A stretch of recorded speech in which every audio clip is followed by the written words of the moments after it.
Hey everybody, my name is Chase Pipes and you're watching Chasing History, brought to you by American Digger Magazine and the Smoky Mountain Relic Room. This is Chasing History, the educational arm of the Smoky Mountain Relic Room, and we're out digging dinosaurs with my good buddy Mark Eatman. Mark, thank you so much, dude. Appreciate you having us out, man. No problem. So we're out hunting the Lance Creek Formation. So we're in eastern Wyoming, out in the high plains. Tell us about this formation. It's a very end of the age of dinosaurs. It's comparable to the Hell Creek in South Dakota. Okay. And so it's about 65 to 67 million years old. And it's basically late Cretaceous period. And it's rich with hadrosaurs and ceratopsians, maybe once in a while T-Rex material, crocodile, turtle, fish. It's pretty rich late Cretaceous beds for eastern Wyoming. Okay, so what's the difference between this formation and the Hell Creek Formation? This one tends to have more sand and sandstone than the Hell Creek Formation and less of the hard packed gumbo clay. So I think it might have been slightly more coastal. Okay. And had a lot more water running through it than maybe the regular Hell Creek in South Dakota, Montana. Okay, so a different kind of geology and habitat. It was more fluvial and it had more energy. Okay, so a lot more energy in the flow of the streams and Correct. stuff like that. So we're not too far from where the Cretaceous inland sea would have cut in, correct? Yes, that's over the hill, Okay. only a couple miles. You can get to the ocean beds, and that's called the Pier Shale. But between the Lance Creek and the Pier Shale is another layer, and that is called the Fox Hill Sandstone. And so that was the end of the days of the ocean and the beginning of the days of dry land. Oh, that's cool, dude. Okay, so you were saying, you know, there's a lot of hadrosaur material, there's a lot of Triceratops material. Why is there so much hadrosaur and Triceratops found out in this formation? Well, I believe because it was so lush and tropical at the time that there was plenty for plant eaters to eat and herbivores. And so I believe that there was large numbers of hadrosaurs and ceratop dinosaurs, not just Triceratops, Chase, but torosaurs, Triceratops, and then unknown kinds of ceratops. So, okay, so everybody's kind of got in their mind that there's like this one Triceratops species, it's got the horns and that's it. But there are other subspecies. There's different kinds of Triceratops. The two main kinds is the Triceratops porosus and Triceratops horridus. And you find lots of those here, both kinds. The third most common kind of ceratops that we find out here in this part of the Lance Creek is Torosaurus, which is even bigger than Triceratops. It had the largest skull of any land animal that ever lived. Wow. Sometimes 10 feet plus. And we have found a couple over the years. So the largest skull of any land animal that ever lived, ever, the end. Even today, still. You're kidding. Torosaurus. Nuts, Torosaurus. He's still the record holder. And we have found several Torosaur skulls over time on the property. Okay. But in addition to the Triceratopses and the Torosaurs, there's also some mystery ceratops species. And they almost seem reminiscent of kinds of ceratopsians that you would find in the Judith River Formation in Montana, with bizarre frills and big holes in the frills, parietals that are shaped like hourglasses. Sometimes you'll find a squamosal here that's super thin. It's not Torosaur or Triceratops, it's undescribed. So a squamosal, that's like the weird growth. That's part of the frill, that's the big edges of the frill on the outside. The parietal is the strut down the middle. And on a Triceratops and almost on a Torosaur, they're filled in with bone. But sometimes, like in the Judith River, you'll find something out here that's undescribed. You know it's a ceratops, but it doesn't really fit any of the known species. We'll talk about this in a minute. Yeah. No, but that was something that you were talking about on the way out here, is that there are still some undescribed ceratopsian species that science has no idea what it is. Correct. And so we have yet to find a complete skull to one of these different rare mystery dinosaurs on this property. But we do find lots of partial pieces and isolated bones to them I think you just did. Hopefully what you found is more to one than we have found. I see Fingers more. crossed. We got a bunch. We're getting there, guys. We're getting there. So let's just go ahead and get to it. So, all right, so we're out. We're walking the Badlands, doing the thing. First 10 minutes. First 10 minutes, dude. Yeah! You are the man. I'm psyched, dude. No, well, you've got something I going brought on you over to there. I brought you to the right spot, but I think some beginner's luck has kicked in for you, Chase. So here's what we've got, guys. So come on down here a little closer. So what Mark, what do we got going on down here? Well, these are some of the bones that you found, and they were a little scattered around. I see that you've done a little digging. Yeah. And at first glance, I thought maybe it's just part of a Triceratops skull bone, maybe in the face or the middle of the skull. Yeah. But upon closer examination and looking at some of these pieces, I realized that, wow, this doesn't really fit a frill to a Triceratops. It's round all the way around, and also pterosaur. It looks quite different than a squamosal or a parietal from a pterosaur. It looks like something you would find, like I said earlier, in the Judith River. Yeah. Same thing with this piece. It's in several sections, obviously. At first I thought, well, yeah, that's interesting. Maybe it's just another skull bone too. And I flipped it over and I could see a beautiful frill pattern on the underside here. So when you say frill pattern, is that... That's an outside edge, yes. Okay, so the outside edge here, so this is the top of it. Well, the whole thing is the outside edge. That's what's neat about it. It's a completely round, and it has a circumference of a squamosal section. I gotcha. So if you can just envision this Ceratops having a nice hole in his frill right here, the parietal goes up the middle, and then another hole on this side, which I think we'll find more of this dinosaur as we dig in. But this obviously is a very bizarre squamosal. You can see the blood grooves on the surface of the bone, and the shape is just so different than anything that's been described as far as a Triceratops or a pterosaur. So you might be on to something here, Chase. That's so awesome. You were talking about the blood grooves. So explain to everybody what those are. So we've got deep grooves that are going through here. What's going on here? What kind of flesh would be attached to this bone? Okay, so this is part of the frill, and that's the collar on the back of a ceratopsian skull.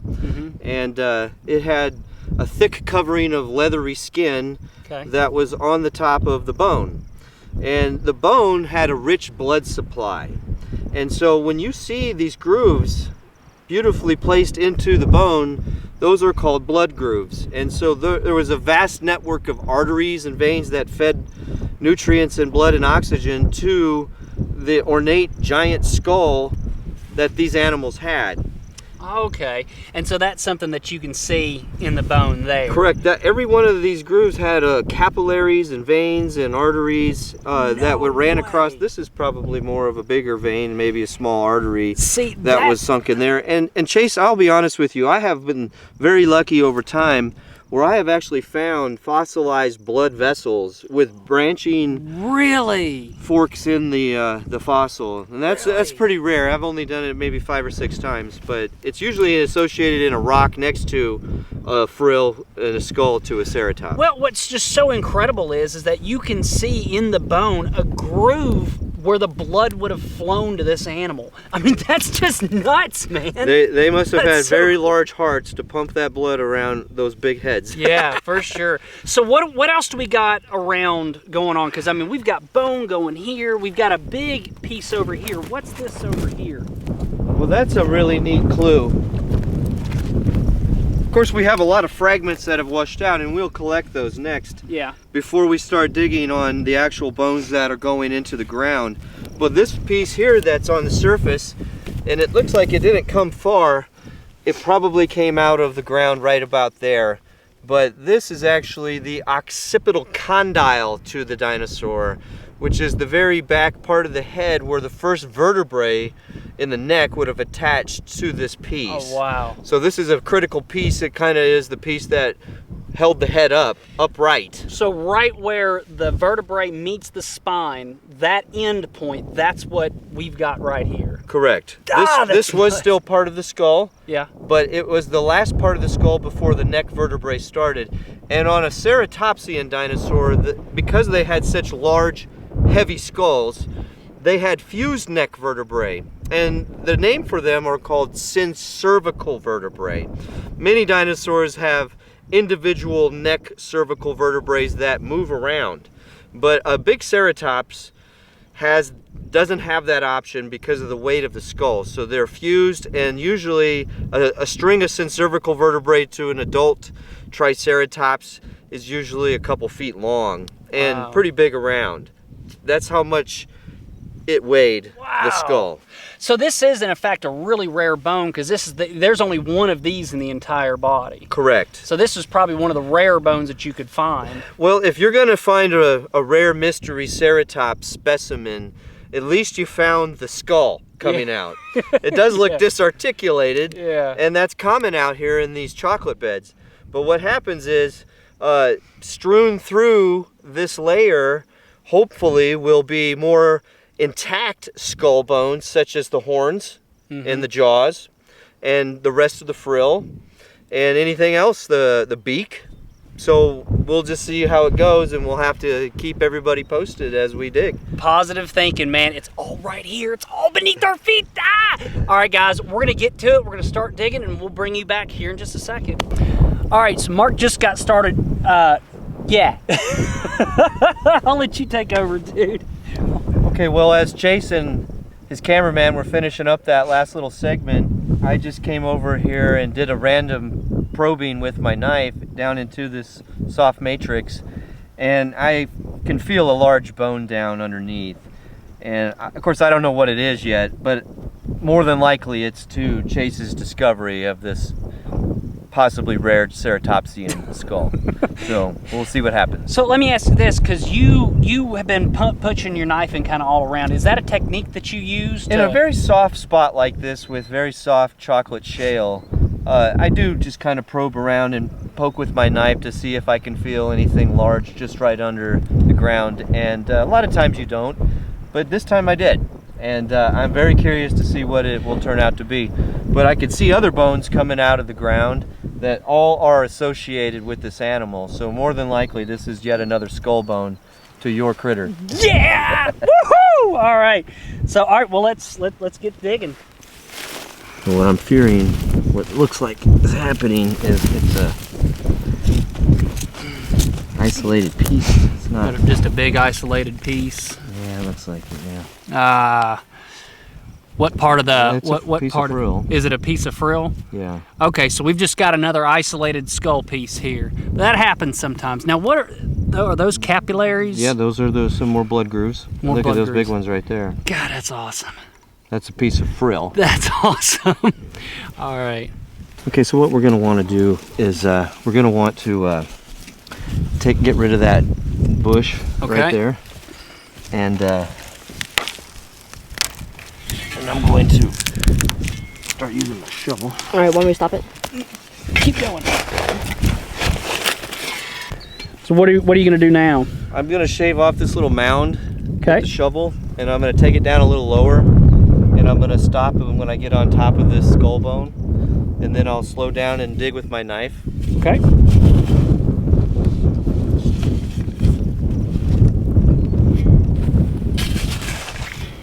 All right.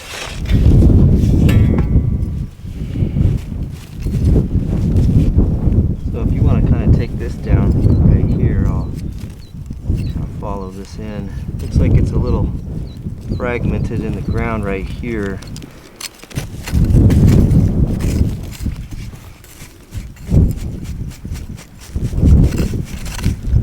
So we'll probably get some glue going here in a second too. I think it could turn into something amazing here in a second. Looking juicy. Could you hand me that glue? Alright, so we have this massive bone here, and we're just going to start gluing it. And the purpose that we're gluing it for is to, since it is all fragmented and just all over the place, we need to make sure it stays intact and make sure it doesn't crumble anymore. Nice. What do we got going on here, dude? This got really cool really quick. Well, I started poking around with Isaac here on this end, and to me it looked like the base of a horn. these flat pieces. I didn't say anything because I didn't want to jump the gun. And it's a little choppy here. We're going to glue that in a second. But when I uncovered this right here, I realized that there's a good chance this is going to be a big horn. Oh, no way! Wow. Yeah! Let's go. Oh, all right. So Isaac, as we dig on this possible horn here, we're starting to see right on the top of the bone a mat of recent roots from a bush that probably was growing around here, and some vegetation here on the prairie. What happens is the plants out here gravitate towards the dinosaur bone because the dinosaur bone has a lot of minerals and also can hold a little more water than the surrounding sediment. And so frequently you'll find roots have eaten into dinosaur bones. Sometimes it's not such a big deal. Sometimes they'll destroy a bone. Yeah. Okay, start. So you just got to be real careful when you're pulling those roots back? Yes. Okay. Yes. Okay, so let's get back to peeling off this layer of the matrix right off the bone like that. I can see the edge of the bone right there and right here. So if I just kind of pop that off right there, get back down to the original surface, and then I'll brush all this debris out of the way and take a look. And you could see the outside edge continues right there. So nuts. So there was a little bit of this piece that was starting to fragment out from erosion and time, but as we dig in, it looks like most of it should be in really good shape, hopefully. Nice. And it does look like a horn. Nice. And this is the base of the horn that attached to the skull. And frequently, especially an adult ceratopsian dinosaur, as the animal ages, the skull bones get more gnarled, and rugose is the term for it. And so on this one I can see very deep grooves and texture. Maybe some of it is blood grooves, but also I believe some of it is just from age and just the structure of an older animal's bones, especially around the horns. So as we go down this way, we should hopefully see more of that. So that texture that you get, that's from... It's from both blood vessels and also just from age. Okay. And some animals have rugose bone even when they're young, just because that's just the way their bodies are. So where would the skin stop on the horn and the horn begin? Would it be more at the base or come up part way? The skin covered everything. So the entire horn was covered in skin? Yes. Really? Otherwise, the animal would bleed out. No So way. you had not just skin, but probably a sheath that covered the horn. Kind of like an antelope's horn, which is not like a deer or elk horn. Okay. It's more like a keratin sheath. It's hollow and it stays on there. Oh, so it would have had a keratin layer over the horn bone, and then skin over that. Nice. Okay. So whoa! I had so they were even bigger than just the fossil bone horn. Yeah. Oh, that's so cool. I had no idea that was like that. All right, you guys have really got this thing exposed and it's looking awesome. What's going on right down here by the base of it? Okay, right now this is going towards the tip. Towards the tip. And it is a horn, obviously, a really good one. This is probably just a floater skull bone. It could be a little piece of frill. It's hard to say, but I think it just drifted in and settled in on this horn. But it's definitely a different part. It's from probably the same animal, but a different part of the head, washed in and settled right on top of this big giant horn. Look at that. That is so awesome. Nice. All right, dude, this is nuts. You and Isaac did a great job of digging this thing out. What do we got here? Because it kind of terminates right there. So this piece that goes to your animal's skull that you found a few hours ago is a brow horn. And it's a pretty good one. It goes all the way almost to the tippy tip. It looks like the very tippy tip has been gone for millions of years. Probably in life it might have got snapped off. But it's almost to the tip. It's from a medium-sized ceratops. Like we talked about earlier, we don't know exactly what species yet, and we might not ever know what species it belongs to, but we do know that it is a ceratopsian dinosaur horn that goes to this site and this animal. So good job, Chase. Nice. So we're gonna plaster jacket this, and then what's the next step for this site? Because I mean, we've got bones everywhere. We're gonna move this pile of dirt out of here, and we're gonna slowly dig in on the whole level from one side of the site over to the other side, wherever we see some fragments coming out, and then we'll try to get a site map going. Hopefully we'll find a lot more intact bones inside the ground like this one. Obviously there's a lot of fragments that have already washed out, and that's how you found the site, but hopefully there'll be more good complete bones like this in the hill. This is awesome, man. This is so cool. We're gonna tinfoil this horn, and then we're gonna put a plaster burlap jacket on it and let it dry, and then we're gonna remove it. Okay, all right, and then that's it, and then we'll be done. That's it. You know, we did a lot more digging around here at the site and only found one other bone that's right there. It's mediocre at best, and I think we're gonna shut this site down and start walking again after we take it out. So with the position that this horn's in, more than likely, this is pretty much all that's left, and the rest of the animal is already eroded away. You could, well, judging by all the fragments and chunks that were down the hill here, it's probably a safe bet to say that a lot of the skull has washed out. What was there of it to begin with, we don't know. But luckily, he left us a big horn, so that's good. It's so awesome! Look at the Triceratops horn! I'm so stoked, man. All right, we're gonna plaster this up, and we're gonna come back and close up the episode, all right?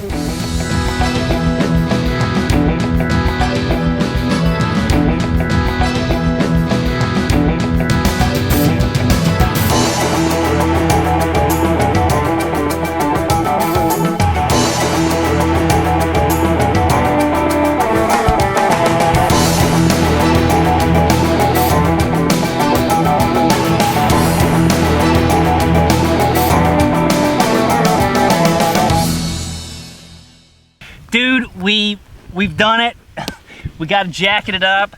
Dude, we worked on some other bone. Man, this is an impressive site and a hell of a formation. I mean, it's just amazing how much stuff comes out of this formation. It is underrated, but I have to say the Lance Creek is one of the most rich dinosaur formations in America. Oh, for sure, you know. I mean, and it may not, you know, this formation may not be as famous as the Hell Creek, but it's got quality fossils coming out of it. So, dude, thank you so much for having us out, man. This is a blast. Anytime. So, next step with this, we'll take this, we'll have it prepped up at the prep lab, and we'll have this on display at the Smoky Mountain Relic Room inside Smoky Mountain Knife Works, where you guys can come and see this very Triceratops horn that we dug and filmed out right here. So, dude, this has been awesome, man. Remember, guys, to if you enjoyed this episode, just throw a thumbs up on it or leave us a comment down in the comment section. Be sure to subscribe to our episodes by clicking the subscribe button. Check out our podcast, Chasing History Radio, available wherever you get your podcast. And come see us down at the Smoky Mountain Knife Works. And remember, history rocks. Woohoo!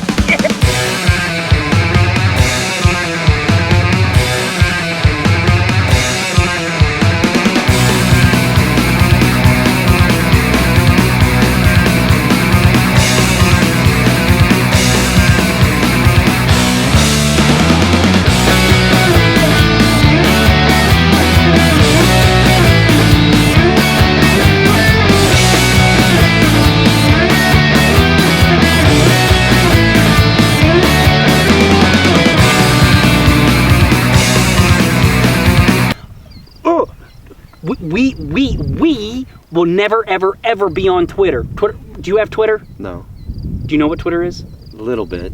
Do you care about Twitter? I do not tweet. You do not tweet. No. We will never be on Twitter. Twitter's evil. Sucks to spike. No Twitter. Twitter's evil. Don't do it. It's bad. Out of the mouth of babes. You know, Twitter. They're like tick tick tick tick tick tweet tweet tweet. Like a tweet, joystick? The thing that adults do, but these two don't. We don't do Twitter. If you haven't figured it out yet, we don't do Twitter. Twitter is evil. It's too much. Stop. We overkilled it. Yeah, I think it's a little bit too much. A little bit too much? Okay.